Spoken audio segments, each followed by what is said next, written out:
안녕하십니까? 하나님의 깊은 지혜와 사랑의 이야기를 나누는 시간입니다. 오늘 우리는 성경 속에서 가장 극적이고 인간의 마음에 큰 울림을 주는 한 장면 속으로 들어가 보려 합니다.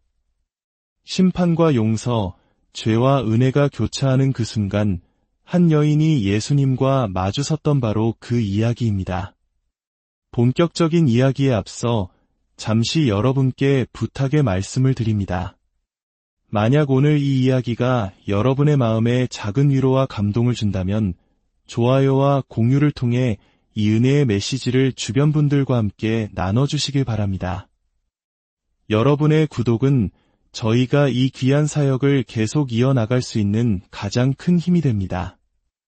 이 채널을 통해 더 많은 영혼들이 하나님의 사랑을 발견할 수 있도록 함께해 주십시오.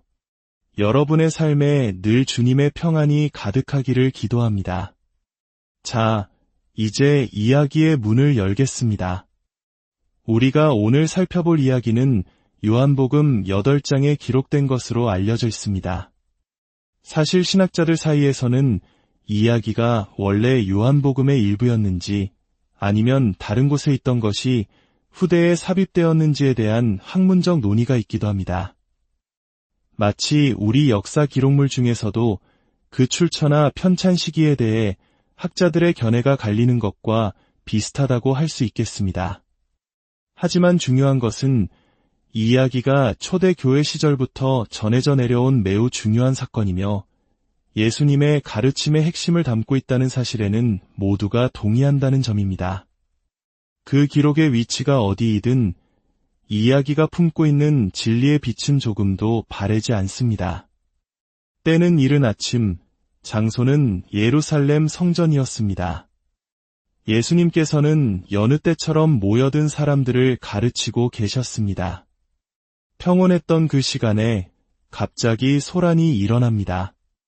당시 사회의 종교 지도자라 자부하던 서기관들과 바리새인들이 한 여인의 팔을 거칠게 붙잡고 예수님 앞으로 끌고 온 것입니다. 그들의 눈에는 경멸과 분노가 가득했습니다. 그들은 군중 한가운데에 여인을 세우고 마치 재판관이라도 된 듯 소리 높여 말했습니다. 선생님이여, 이 여자가 간음하다가 현장에서 잡혔나이다. 모세의 율법에는 이러한 여자를 돌로 치라 명하였거늘 선생은 어떻게 말하겠나이까? 이 장면을 잠시 멈추고 그 여인의 심정이 되어보십시오. 우리 한국 문화에서 체면이 얼마나 중요한지 잘 아실 겁니다. 공개적인 망신은 때로 죽음보다 더한 고통으로 여겨지기도 합니다. 하물며 이 여인은 가장 은밀하고 수치스러운 죄를 짓다가 발각되어 모든 사람이 보는 앞에서 발가벗겨진 채 서 있는 것과 같았습니다. 두려움, 절망, 그리고 뼈를 깎는 듯한 수치심이 그녀의 온몸을 휘감았을 것입니다. 그녀에게는 이제 돌에 맞아 죽는 일만 남은 것처럼 보였습니다. 하지만 서기관들과 바리새인들의 진짜 목적은 이 여인의 죄를 심판하는 것이 아니었습니다. 그들은 이 불쌍한 여인을 미끼로 사용하여 예수님을 함정에 빠뜨리려는 속셈이었습니다. 당시 유대 땅은 로마 제국의 지배 아래 있었습니다. 로마법은 식민지 백성들이 자체적으로 사형을 집행하는 것을 엄격히 금지했습니다. 오직 로마 총독만이 사형을 선고하고 집행할 권한을 가지고 있었죠. 이제 그들이 파놓은 함정이 보이십니까? 만약 예수님께서 모세의 율법대로 저 여자를 돌로 치라고 말씀하신다면 그들은 즉시 예수님을 로마법을 어기고 반란을 선동하는 위험인물로 로마 당국에 고발할 것이었습니다. 반대로 만약 예수님께서 돌로 치지 말라고 하신다면 그들은 예수님이 하나님의 거룩한 율법을 공개적으로 부정했다며 유대 민중 앞에서 그분의 권위를 무너뜨리려 했을 것입니다. 그야말로 진퇴양난의 상황이었습니다. 그들은 예수님이 어느 쪽을 선택하든 그분을 넘어뜨릴 수 있다고 확신했습니다. 모두의 시선이 예수님께로 쏠렸습니다. 팽팽한 긴장감 속에서 사람들은 예수님의 입만 바라보고 있었습니다. 그러나 예수님의 반응은 모두의 예상을 벗어났습니다. 그분은 아무 대답도 하지 않으시고 조용히 몸을 굽혀 손가락으로 땅에 무언가를 쓰기 시작하셨습니다. 고발자들은 당황했습니다. 그들은 더욱 큰 소리로 예수님을 다그치며 대답을 재촉했습니다. 잠시 후 예수님께서 몸을 일으키셨습니다. 그리고 그들을 둘러보시며 역사에 길이 남을 한마디를 던지십니다. 너희 중에 죄 없는 자가 먼저 돌로 치라. 그 말씀은 천둥과 같이 그들의 심장을 내리쳤습니다. 그리고는 다시 몸을 굽혀 땅에 글씨를 쓰셨습니다. 성경은 예수님께서 땅에 무엇을 쓰셨는지 기록하고 있지 않습니다. 그래서 우리는 그저 추측할 뿐입니다. 하지만 많은 성경학자들은 아마도 예수님께서 그 자리에 있던 고발자들의 숨겨진 죄를 하나씩 쓰고 계셨을 것이라고 해석합니다. 상상해 보십시오. 가장 나이가 많고 존경받던 장로의 눈앞에 그만이 아는 오래전의 부정한 거래가 흙먼지 위에 쓰여집니다. 또 다른 바리새인의 발미대는 남몰래 품었던 음욕과 탐욕의 단어가 새겨집니다. 예수님의 손가락이 움직일 때마다 거룩한 척 위선적인 가면을 쓰고 있던 그들의 민낯이 그들의 은밀한 죄악이 하나씩 드러나는 듯했습니다. 하나님의 손가락이 시내산 돌판에 십계명을 새기셨듯 이제 하나님의 아들의 손가락이 땅 위에 그들의 양심을 향한 심판을 기록하고 있었던 것입니다. 놀라운 일이 벌어졌습니다. 가장 연장자부터 시작하여 사람들은 하나둘씩 손에 들었던 돌을 힘없이 떨어뜨리기 시작했습니다. 그리고는 고개를 떨군 채 아무 말 없이 흩어지기 시작했습니다. 양심의 가책을 느낀 것입니다. 그들은 한 여인을 정죄하기 위해 그 자리에 섰지만 결국 예수님의 말씀 앞에서 자기 자신들의 죄를 마주하게 된 것입니다.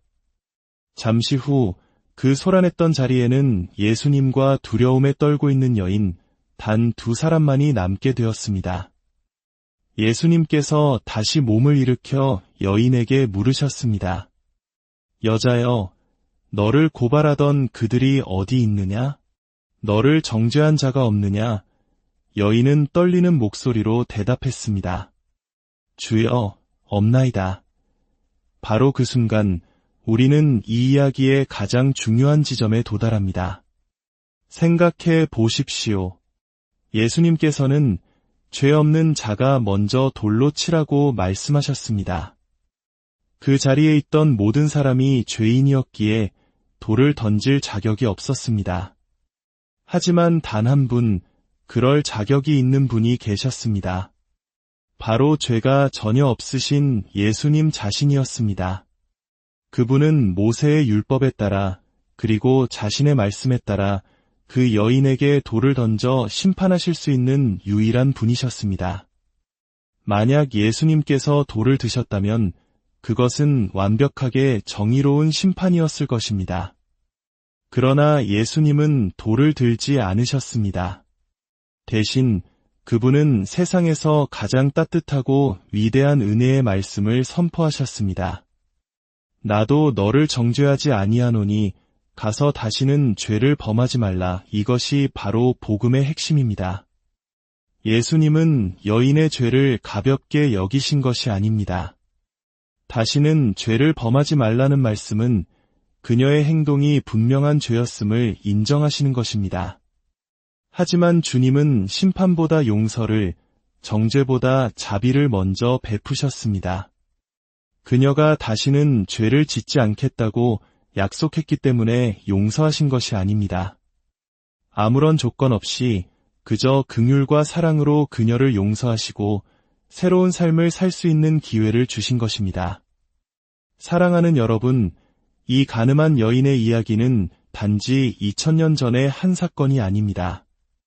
이것은 바로 저의 이야기이며 오늘을 살아가는 우리 모두의 이야기입니다.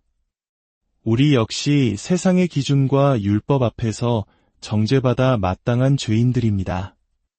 우리 마음속에 숨겨진 죄악들을 예수님께서 땅에 쓰신다면 우리 중 누구도 감히 다른 사람에게 돌을 던질 수 없을 것입니다.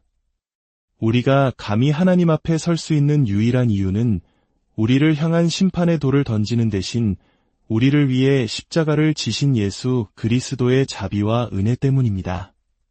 주님은 우리의 과거를 묻지 않으시고 나도 너를 정죄하지 않는다고 말씀하시며 우리를 품어주십니다. 그리고 새로운 삶을 향해 나아가라고 격려하십니다. 오늘 하루 우리를 정죄하지 않으시고 새롭게 시작할 힘을 주시는 주님의 그 깊은 사랑을 묵상해 보시길 바랍니다. 그리고 우리 또한 다른 이들을 판단하고 정죄하기보다 예수님의 마음으로 용서하고 품어주는 은혜의 통로로 살아가기를 소망합니다. 주님의 평강이 여러분 모두와 함께 하시기를 간절히